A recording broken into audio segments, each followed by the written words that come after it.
വചനമൊഴി December 27. വചനഭാഗം റോമ 8:35-39, യോഹന്നാന്റെ സുവിശേഷം 21:20-24.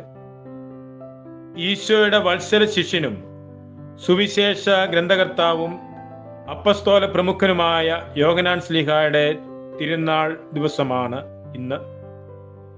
ഈശോയുടെ ആദ്യ ശിഷ്യന്മാരുടെ ഗണത്തിൽപ്പെടുകയും കാൽവരിയിലെ കുരിശിൻ ചുവട്ടിൽ വരെയും അവിടുത്തെ അനുഗമിക്കുകയും ഉത്ഥിതനായ മിശിഹായ്ക്ക് സാക്ഷ്യം നൽകുകയും പ്രഘോഷിക്കുകയും ചെയ്ത ശ്ലീഹായായിരുന്നു യോഹന്നാൻ.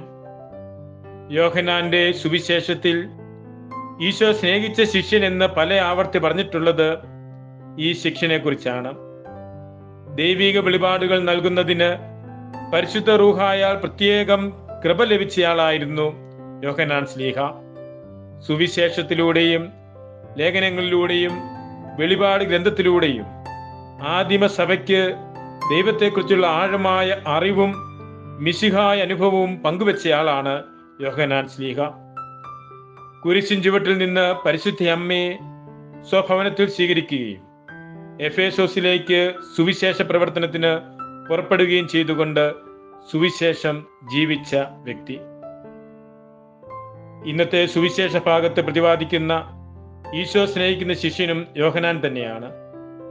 യോഹന്നാൻ എപ്പോഴും പത്രോസിന്റെ കൂടെയുള്ളതായി ആണ് സുവിശേഷങ്ങൾ സാക്ഷ്യപ്പെടുത്തുന്നത്.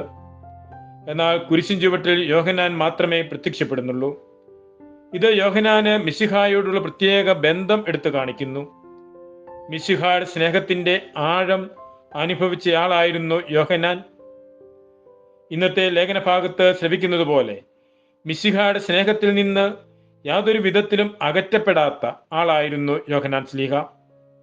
ദൈവം സ്നേഹമാണെന്നും സ്നേഹത്തിൽ വസിക്കുന്നവൻ ദൈവത്തിൽ വസിക്കുന്നുവെന്നും യോഹന്നാൻ പഠിപ്പിച്ചത് സ്വന്തം അനുഭവത്തിൽ നിന്നുമാണ്.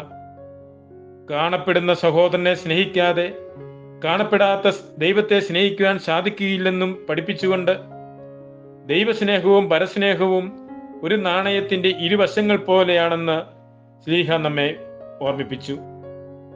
ശ്ലീഹായെ പിഞ്ചെന്ന് പരസ്നേഹത്തിൽ അധിഷ്ഠിതമായ ദൈവസ്നേഹത്തിൽ വളർന്നു വരുവാൻ നമുക്ക് പരിശ്രമിക്കാം, പ്രാർത്ഥിക്കാം. ഈശോയിൽ സ്നേഹപൂർവ്വം കുറ്റ്യാനിക്കൽ സെബാസ്റ്റ്യൻ അച്ഛൻ.